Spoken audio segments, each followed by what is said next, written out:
এবং আমরা পড়তে পড়তে একটু পরে এই গীতার ধ্যানযোগ 6ষ্ঠ অধ্যায় আজকে 5 নম্বর শ্লোকটি পড়বো আমরা, এবং তারপরে যখন আমরা একটু পরে যাব না, মানে সেই শ্লোকটা পড়াবো এবং তোমাদের মধ্যে সেই জেস্টার পোস্টার দেখবে, যা যা বলবে শ্রীকৃষ্ণ তোমরা তাই করবে, দেখবে তোমার ধ্যানে বসে গেছে।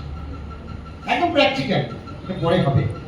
তো গীতার মধ্যে আমাদের দৈনন্দিন জীবনের সমস্ত বিষয় কিন্তু আছে। তো আজকে সেরকম একটি শ্লোক যেটা খুব ইম্পর্টেন্ট, এবং স্বামী বিবেকানন্দ এই শ্লোকটি খুব প্রেফার করতেন, সবসময় মনে মনে উচ্চারণ করতেন। শুধু তাই নয়, তিনি যখন স্নান করতে যেতেন তার বিভিন্ন পত্র পত্রিকায় আছে, একবারে জোরে জোরে গীতা পাঠ করতেন। আমিও এই শ্লোকটি পাঠ করি যখন আমার জীবনে খুব দুঃখ হয়, আমি যখন ভেঙে পড়ি, আমার যখন লাইফের মধ্যে নেগেটিভ এনার্জি আমাকে গ্রাস করে। প্রত্যেক মানুষের মধ্যেই তো দুঃখ কষ্ট আছে, কার নেই দুঃখ কষ্ট? কেন এমন কেউ আছে যার দুঃখ নেই, কষ্ট নেই? তার তো আচ্ছা, কিছু না কিছু আছে, কিছু না কিছু কষ্ট হয়। তার মানে এই যে বা প্যানিক, নার্ভাসনেস প্রত্যেকের মধ্যে আছে, এগুলো থাকে। তো সেই সময় একেবারে এই শ্লোকটি যদি তুমি অন্তত 5 বার বুঝে, মানে বুঝে, অর্থ বুঝে জোরে জোরে পাঠ করো, একেবারে ইনস্ট্যান্ট একটা ফল রেজাল্ট কিন্তু পাবে। একেবারে দৃঢ় হয়ে, সোজা হয়ে, মেরুদণ্ড সোজা করে বা দাঁড়িয়ে রাস্তাঘাটে চলতে চলতে 5 বার পাঠ করো।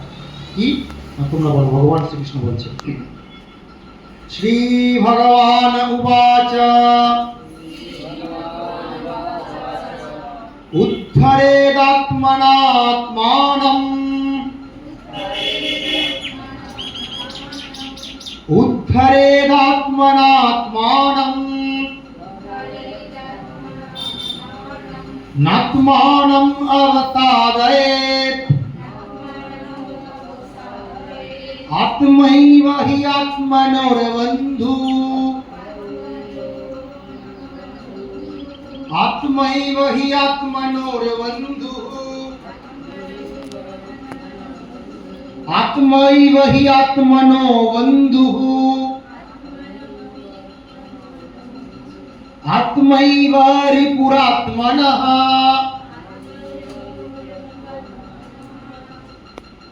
মানে শব্দগুলো আগে শোনো। উদ্ধারে বলো, উদ্ধারে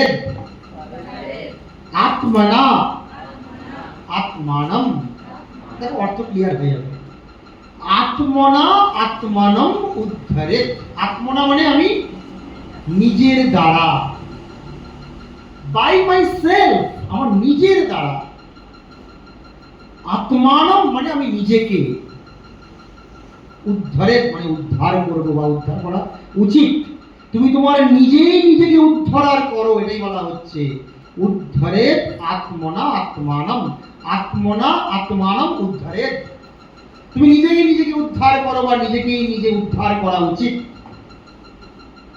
ন আত্মানম অপসাদয়েৎ, নাত্মানম অপসাদয়েৎ। তুমি নিজেকে কখনো বিষাদগ্রস্ত বা অপসাদগ্রস্ত করবে না। মানে নিজেকে নিজে কখনো অবসাদগ্রস্ত, দুঃখ দুর্দশা জর্জরিত করা উচিত নয়। তার মানে নিজের মধ্যে নেগেটিভ এনার্জি কখনো কিন্তু নিজে নিজে গ্রো করা উচিত না। আমি নিজের সম্বন্ধে নেগেটিভ ভাবছি, আমি পারবো তো, আমি পারবো না, এই যে একটা দ্বন্দ্ব। আমি 3য় অধ্যায় পড়েছি, দ্বন্দ্বাতীত অভিমত্তারা, হিংসা রহিত এবং দ্বন্দ্বাতীত হতে বলছে। আমি পারবো তো, আমার দ্বারা হবে তো, আমি কিভাবে করবো? তো দ্বন্দ্বাতীত অর্থাৎ কোন রকম কনফিউশন থাকা চলবে না, কোনো কনফ্লিক্টের মধ্যে যাওয়া চলবে না। এটাকে বলা হচ্ছে কি? তবেই কিন্তু দুঃখ হবে। নিজেই নিজেকে উদ্ধার করো, নিজেকে কখনো অবসাদগ্রস্ত করবে না, অর্থাৎ নিজেকে বিপদগ্রস্ত করবে না। কারণ কি? কজ বলা হচ্ছে এখানে, আত্মা হি এব আত্মনো বন্ধু। আত্মা বলো, আত্মা হি এব আত্মনঃ বন্ধু। মানে কি? আমি নিজেই নিজের বন্ধু।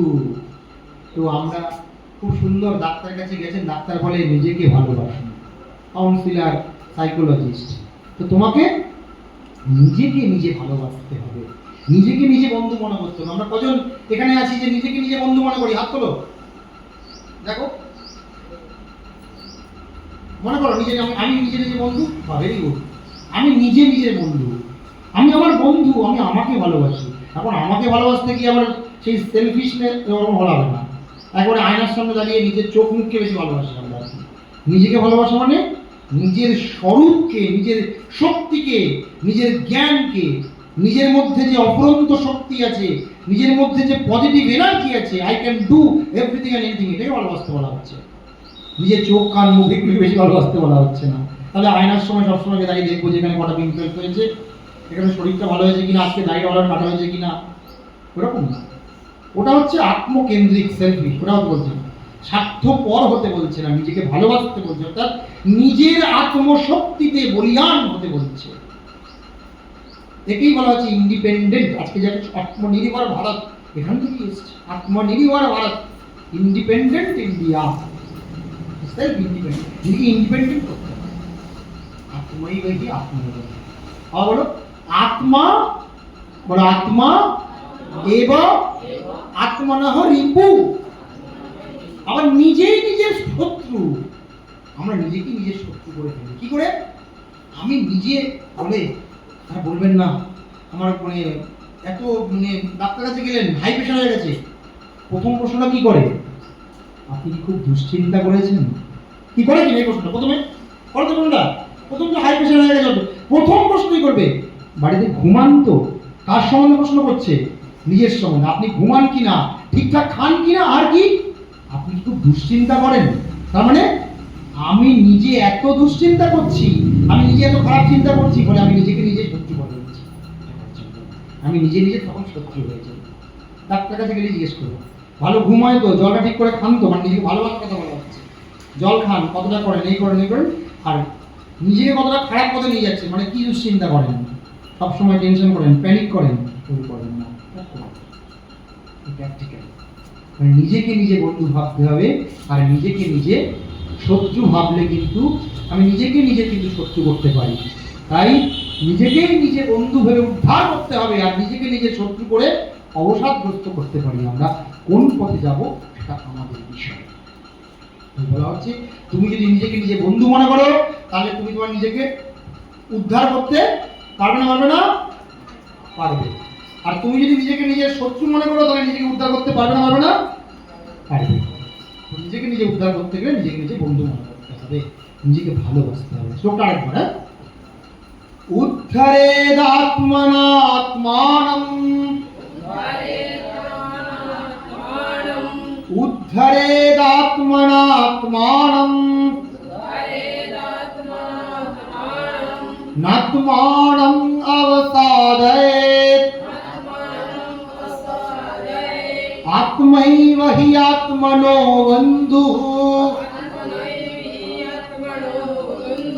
আত্মৈব রিপুরাত্মনঃ। ঠিক, আমরা এইভাবে অভ্যাস করব, অভ্যাস যোগ।